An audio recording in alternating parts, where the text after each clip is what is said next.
To get started, I'm joined by uh, Ross Scott of Stop Killing Games. Welcome. And right off the bat, congratulations on passing the million names needed for this initiative to go through. Well, that's what we'll see. We don't know how many are invalid or unverified, so it's hard to say if we've passed it completely or not. It's kind of a fog. Yeah, that was going to be the question is that like what happens next? Like what is the process with verifying that these are actually because this all seemed to gather momentum so quickly that of course there's going to be questions about, you know, verification of validity, and it's still going to be a really long road before anything really starts happening. Yeah, the process is after the collection is done, then it's sent to various countries and they verify their votes in their own ways, and then return it. The, as I understand it, the maximum they've ever had for invalid signatures was 250,000, but we've just passed that safety margin. However, this campaign is kind of unconventional, so I would not be surprised if we had even more than that. So we're just, since we don't know how many are real exactly, we're just trying to get as many as possible to increase our safety margins. Right. So the message is that please go and still sign it if you haven't. Yes, absolutely. If you're an EU citizen.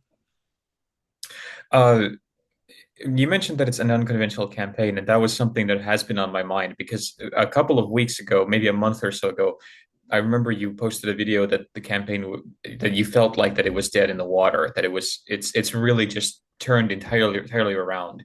Um, for those of us who aren't really clued into everything that's happened, do you have like a quick down and dirty on like what caused it to change so rapidly? Yes, I made a video essentially explaining to everyone that we were on a trajectory where this is going to fail because we were. And in that, I brought up there was another person who had given coverage on it in the past who was very influential, had millions of viewers that I felt that had just really misrepresented the campaign right towards the beginning. And then there was a correlation between when he did that and the momentum dying down. Now, at the time, I really didn't want to get embroiled in a direct response, but to make it look like, oh, okay, these are YouTubers feuding, because at that time I was talking to members of European Parliament. We had possible connections with the company GOG. There were talk later with the BEUC, and I was thinking this is a bad look for the campaign if I'm going to be a public figure involved in it, and I'm just getting into this kind of you know talk show drama type stuff that's gossip level. I was thinking this would understandably make large organizations want to pull out from that, so I didn't go that route, but we were never able to regain the momentum. I tried many different ways of reaching out to various groups. I, tried to clarify the misconceptions. So since we were since we weren't able to gain the views, I decided, okay, I don't have anything to lose at this point. So I just laid out exactly how we were misrepresented and tried to sort of clear our name on it. And not only was that effective, but the internet really enjoyed the drama from that of conflicting YouTube personalities that it kind of overcharged it to levels I didn't even foresee. So and I think that's where a lot of it came from. But what the part I was hoping for was that by sort of clearing everyone's perceptions on this made much larger YouTuber personalities more comfortable talking about this because now it was kind of more out in the open what it was about because the narrative had been corrected on it. And that also helped tremendously too. People who they can make one video and millions of people will see it. Once they started talking about the campaign, that absolutely started leading to a much larger rise in signatures. And you've also probably had to do a lot of work still on the whole clearing up misconceptions on this material and everything that it is and it isn't. And I don't want to too much reiterate that because others much smarter than me have already done that. But right now, if you had to like give the elevator pitch, like the one sentence or something like that, and a person who isn't in gaming, how does that affect them in a sense? Like, because this is a much bigger topic. Okay, yeah, the general concept is you pay for something and you usually either get to keep it, or if it's a service, you're told how long it lasts. Like a Netflix subscription, something like that. Well, with games, then that's the way all video games used to function until about 2004. And then slowly they introduced this model where you pay once for something, like you get to keep it, but then you don't, but you're not told how long it lasts either. And then the company that sold it has the capacity to remotely disable what you bought at some point in the future, but you're not told when. And this practice it's not only very hostile to consumers, but it makes preservation effectively impossible. If you buy a DVD of a movie, you can keep that and watch it decades from now, or buy a book, art, music. Uh, so we were getting the guarantees of neither goods nor services, and the terms that this was being done with aren't necessarily. It's unclear right now if they're even legal in many EU countries. So we've been trying to push this essentially just to stop destruction of the medium, but it's also very important from a consumer rights perspective, because this is not something you want spreading to other areas beyond more than it already has. I think printers might be the closest analogy, where if you buy a printer and it works, it's functioning, but then at some point in the future, it refuses to work because it has to connect to the internet to the publisher who made it, but they decided, no, we're not supporting this anymore. Well, now you have a printer that can work, but it can't because it's been designed that way. It's like, I've heard it referred to as programmed obsolescence or planned obsolescence, where it's just a very consumer hostile practice we're trying to put an end to. And do you see this overlapping with physical media as well? Because there has been a great push to kind of eradicate physical media with, launching consoles that have only digital access, or just in general, like not releasing games on discs. Like, do you see an overlap there, or is this like more focused on just the digital storefronts and consumer? Oh, it already has overlap there. That's the thing. Physical, for a very long time, people associate physical disc with something you get to keep, and then digital as something that might get taken away sometimes. Those lines are completely gone, because one of the games we used to push this in the consumer protection agencies was called The Crew. It came out in a physical copy also, in addition to digital. But now those discs do nothing. I mean, they don't work at all. And there's other examples like that too. So it's really, on the flip side, there are games you can buy digitally or media where you can download them and back them up yourself, and then they're yours for life. So digital and physical don't mean what they used to, really. It's just about, are you allowed to keep this? And if not, when? And if you're not given a time, then this is a very, well, I keep saying, a consumer hostile practice that should be addressed one way or another. Yeah, in my mind, equates to a little bit, at least in the same way how it took us some years, but we have finally got warning signs on like tobacco that you smoke this, you'll get cancer. And in the same way, like if you're buying something, you should have the disclaimer. I mean, Lena Khan with the FTC in America did the whole thing that if you subscribe to something, it has to be easy enough to unsubscribe from something as well. That we've had these fights before, and that this seems like a logical continuation of all of that.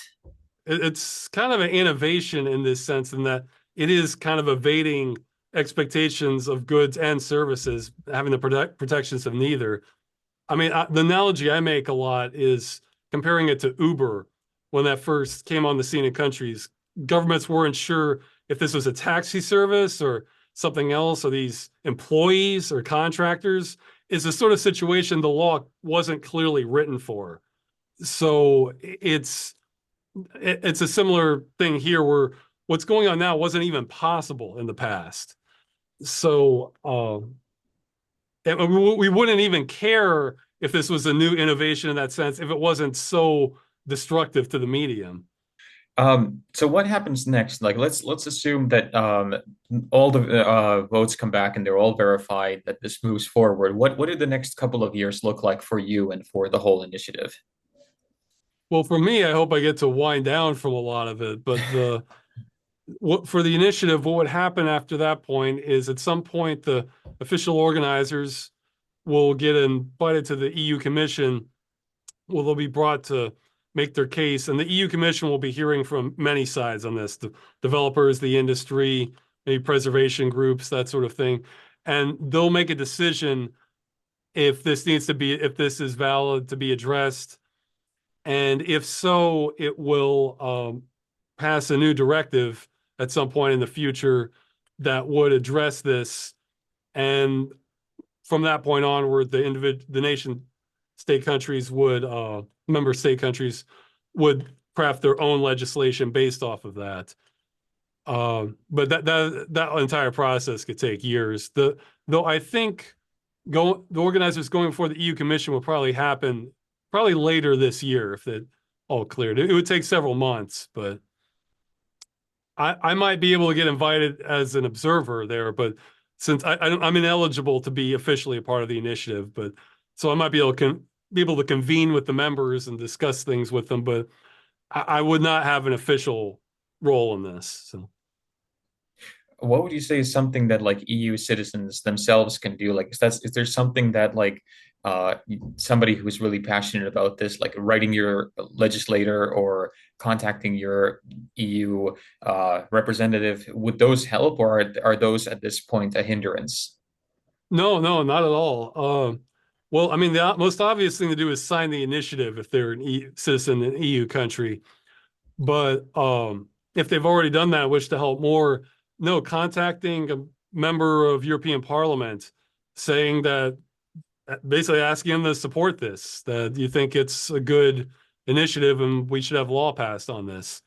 And then one more question is that we just had a couple of days ago, you faced another kind of opposition on this, that there Yeah. was a the lobbying group, Video Games Europe, actually issued a statement on it. Can you tell a little bit about that? Like, what's that about, and like how does that make you feel that this is clearly something that they would not have issued out if it wasn't something that clearly, at least put a little bit of fear of God into them. Yes. I mean, I'm not thrilled about it, but it's to be expected.